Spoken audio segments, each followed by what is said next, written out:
So let's talk for a minute about delivery. We talk about 4 basic modes of delivery. So there's the impromptu speech, which when there's little or no time to prepare. If we were in class one day, I might come in with a bunch of slips of paper, have you draw a slip of paper from a hat and say, okay, go stand up front and talk for 2 minutes about whatever is on your piece of paper. That becomes very impromptu. There is memorized presentations. This is where you have practiced and memorized word for word what you're going to say. All right. If you have ever been to, or if you've ever seen a self-help presentation, right, or a self-help guru or something like that, somebody who goes around and gives kind of the same speech over and over and over again, those are very memorized. Generally, they're not speaking from a teleprompter or any types of notes. Okay. The problem with memorized presentations is they often seem very fake and boring, and it's difficult for the speaker to account for any differences in the audience. So if one message for one audience might have worked really well, but for the next day when you go to do it, the audience may have seemed really uninterested in what you're talking about. It becomes hard to adapt to those kinds of situations. Manuscript speeches. We see the president give the manuscript speeches all the time. So when they're doing, State of the Union and those really kind of formal speeches, they're reading word from a manuscript, usually on a teleprompter. It doesn't have to be a teleprompter, but that's what we see most frequently. Again, this becomes difficult for the speaker to make any last-minute adjustments. Finally, the type of presentation that we engage in the most and the type of presentation that you're going to be using in this class is extemporaneous speaking. Extemporaneous speaking is going to be a presentation that is carefully prepared and rehearsed, and you can present from brief notes. This means that you know what you want to talk about, you know in what order you want to talk about it. You may not know exactly the words that you're going to use, but you can flow from one idea to the next. It seems very conversational, it's very engaging. All right. You do not, okay, let me repeat this, you do not want to read word for word in this kind of in any of our presentations. If you're reading word for word, you're not engaging in extemporaneous speaking, and all of the requirements for all 2 1/4 speeches are as a call for extemporaneous speaking. So again, we use extemporaneous delivery the most in our everyday lives and as well as our professions, and so this is an essential skill for you to have. Being able to practice and polish a speech that makes use of an outline, okay, is a necessary skill. This is going to be the most natural or conversational sounding type of delivery because you're not burdened with memorizing or reading, and it allows for the most eye contact and adaptation based on feedback. Now your feedback, because we're videotaping these and then you're sending these videotapes, becomes a little bit different, right? You have to anticipate what your audience wants to hear and what's going to be most interesting to your audience a little more exactly. Okay, because you're not going to be able to change it once it's taped. So, how do you develop a speech? Well, first, it doesn't matter what kind of speech you're giving, where you're giving it. There's going to be one thing that you should know for sure, and that is how long you have to speak. Okay, whether this is at a board of trustees meeting, whether this is at a graduation commencement, whether this is a speech in a class, you're always going to have some time limit in which you have to fit your presentation. This is why practicing becomes important, is you need to figure out how long it takes you to present. Okay? And when you're practicing, you need to make sure that you are reading out loud or saying your speech out loud so that you know how long it takes you. Doing it in your head, usually you go through it really fast, so you have to say it out loud. When you're developing a speech, you need to make sure that you are being creative. Think about your audience. What do they want to hear? Why should they care what you want to say? All right, I have to listen to you. Okay, I have to listen to your speeches. That doesn't mean that I have to like them or be interested in them, but you should try to make it interesting, and you should tell me and the rest of your audience why what you're saying is important. Finally, when you're developing your speech, make sure that you're using colorful, descriptive language. I'm not saying you have to use a bunch of jargon, but remember that you're using your words to paint a picture. Okay, and so being very descriptive becomes very, very helpful. So I want to take a minute to talk about the introduction, the body, and the conclusion of a speech. The introduction is supposed to do a couple of different things.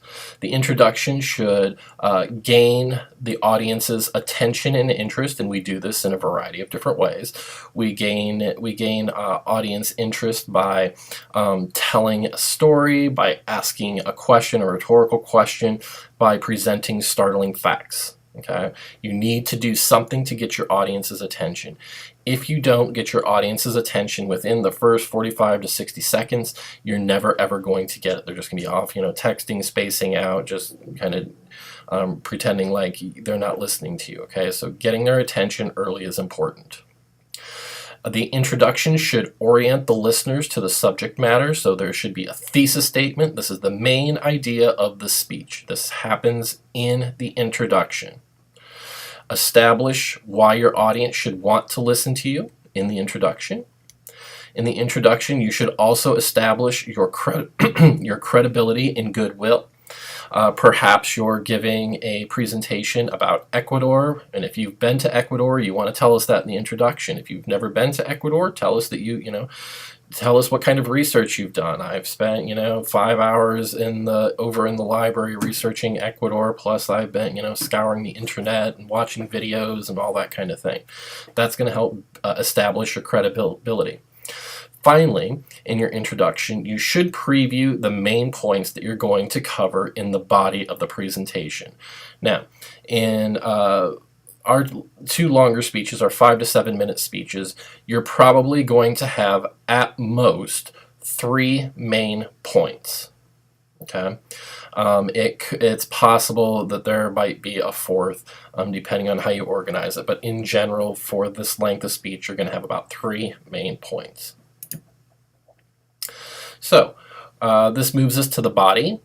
The body is, we're going to make sure that we select some type of effective method of organization. So for informative speeches, which is what you're giving, many of you will use a chronological organizational pattern. So you're going to organize your body based on time.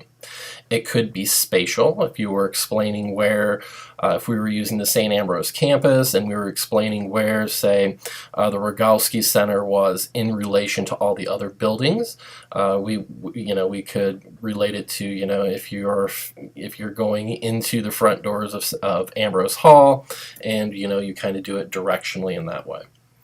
You could do cause and effect. That this cause, because of this cause, this is what the effect was. There's problem solution, where we set up we define a particular problem, and then we explain how we're going to solve it. There's also a topical organizational pattern, which students like to use, but using the topical organizational pattern is very, very hard. Okay, it's not as easy as it sounds. So if you're going to use a topical organizational pattern, you need to make sure that you know exactly what your main points are going to be.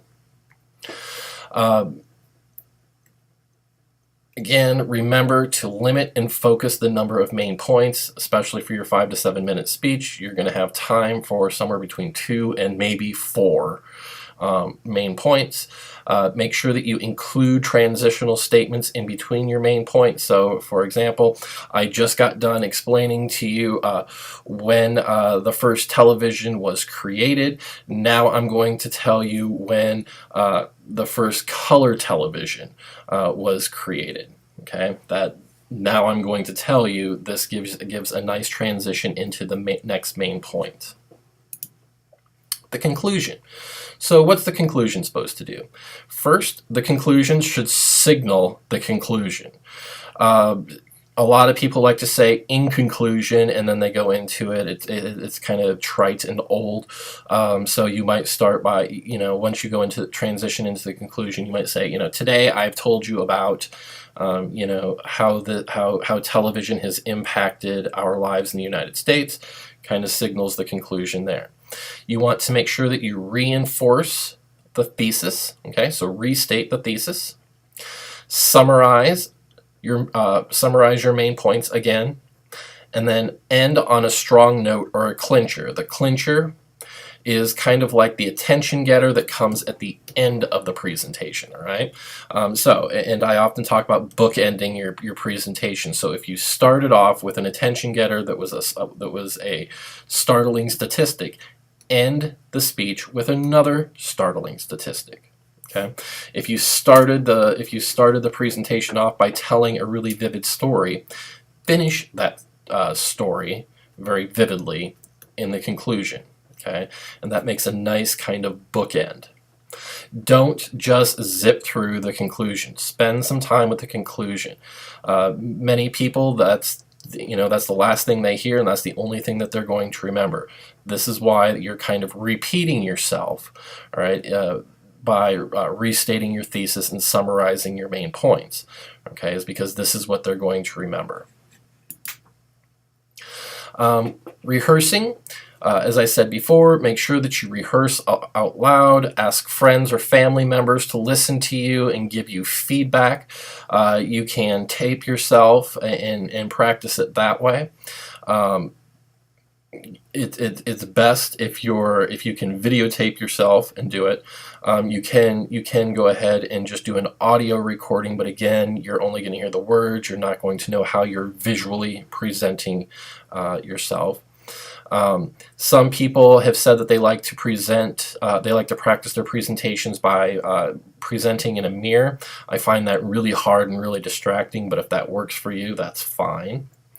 And then make sure that you time your speech. As I said before, there's always a time limit. Okay, you always have a frame of time in which you have to fit your presentation. Okay, and learning now how to hit that time limit will only help you down the road. Finally, when you're presenting a speech, make sure that you plant your feet. I put them about shoulder width apart. Try to stand comfortably and naturally. Smile at the audience. It shouldn't look like you're in pain. Go ahead, gesture naturally. So if you were ever told to stand, kind of, I don't have enough room here. But if you're supposed to stand like this the whole time, don't do this. Stand comfortably. It's okay to gesture. Just make sure that when you are gesturing that there's a purpose to it. Don't play with your hair. Don't put your hands in your pockets. Don't jiggle your change. Don't touch yourself and doing all of those kind of strange things. Also, don't cross your legs. Okay? Don't lean on things. So stand up straight. Establish and maintain eye contact. You're going to have to practice giving your presentation to the camera to figure out where to look so that it looks like you're trying to engage with your audience, even though we're divided by technology. Speak expressively. It's okay. It shouldn't sound like you're being forced to do this. It shouldn't sound like you're, a monotone robot or anything like that. You're just going through the motions. If it seems like you care what you're going to talk about, there's a much better chance that your audience is going to care what you're talking about. And then do whatever it is that you need to do to take steps to reduce nervousness and anxiety. Stage fright or communication apprehension in a public speaking situation is very common. you may feel your heart rate increase. You may start to sweat. You even may start to shake a little bit. When we're standing together in person, these things are almost never noticeable to the audience. All it is adrenaline. It's a natural response. You have to use that adrenaline to add emotion and feeling and energy to your presentation. I've told students to go run around a building before a presentation to try to work off some of that adrenaline. Once you're about 45 seconds into your presentation, you start to calm down a little bit. So knowing what you want to say in your introduction becomes super, super important. If you feel comfortable after about that first 45 seconds or so, the rest of your speech is going to be much, much easier. Okay, so this is just kind of public speaking 101 to help you get started. I will talk to you next time.